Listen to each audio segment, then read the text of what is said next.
اعوذ باللہ من الشیطان الرجیم بسم اللہ الرحمن الرحیم۔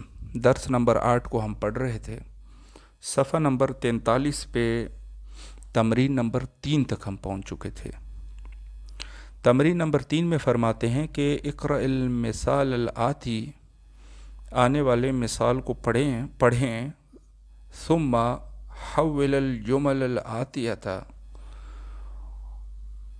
پھر تبدیل کرو، حول یعنی تو تبدیل کر، جملوں کو، آنے والے جملوں کو مثلہ، اسی طرح۔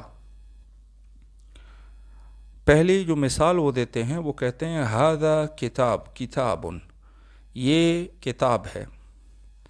آگے جو ہے اس کو جوڑتے ہیں، دیکھا آپ نے کہ ھذا کتابن مبتدا اور خبر ہے، ٹھیک ہے، ھذا مبتدا ہے، کتابن اس کی خبر ہے۔ لیکن اگر جملے میں ادامہ ہو یعنی اور بھی کچھ ہو تو اس وقت پھر جو کتاب ہے اس کو مشار الیہ کریں گے یا بدل مانیں گے، اور آگے جو ہے وہ خبر کے تلاش میں رہیں گے۔ چونکہ الف لام جو ہے، یعنی الف لام اگر داخل کرو گے، ھذا الکتاب مثلا کہو گے تو یہ غلط ہو جائے گا اصولاً۔ لیکن اگر جملے میں ادامہ ہے، خبر ہے آگے، تو پھر اس کو آپ بدل یا مشار الیہ جو بھی آپ کہیں گے وہ بنا لیں۔ ھذا الکتاب لمحمد، یہ کتاب محمد کی ہے، ٹھیک ہے جی۔ اب اسی طریقے سے آپ نے باقیوں کو بھی بنانا ہے۔ اگلے صفحے پہ، صفحہ نمبر 44 پہ، ھذا طبیب، یہ ڈاکٹر ہے، اور پھر انہیں خالی جگہ میں آپ نے اس کو لکھنا ہے من الہند، ہندوستان سے۔ تو پورا جملہ بنائے ھذا الطبیب من الہند، یہ ڈاکٹر ہندوستان سے ہے۔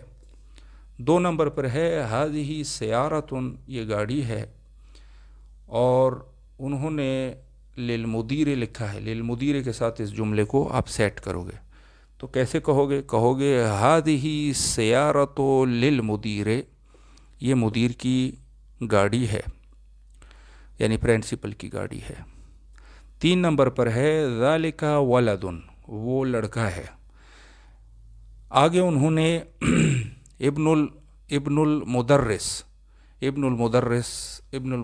لکھا ہے، اس میں اس جملے کو آپ نے سیٹ کرنا ہے۔ تو کیا کہو گے؟ ھذا الولد، ولد کے اوپر الف لام داخل کرو گے، ھذا الولد، ھذا الولد ولد ابن المدرس، یہ استاد کا بیٹا ہے، ٹھیک ہے جی۔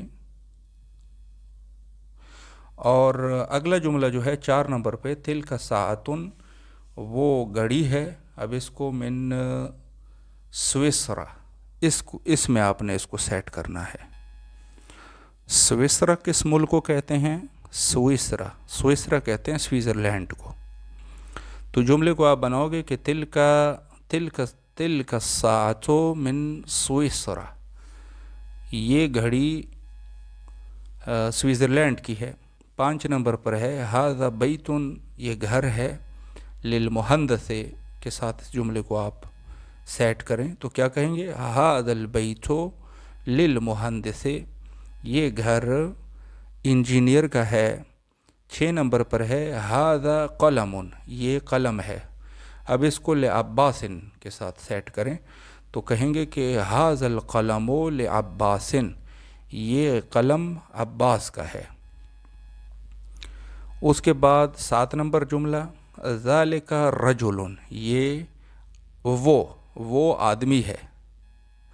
تو اس کو مؤذن کے ساتھ اس جملے کو بنائیں تو کہو گے ذالک الرجل مؤذن، یہ آدمی مؤذن ہے، اذان دینے والا ہے، یعنی اذان دیتا ہے۔ 8 نمبر پر ہے ھذہ بیضۃ، یہ انڈا ہے۔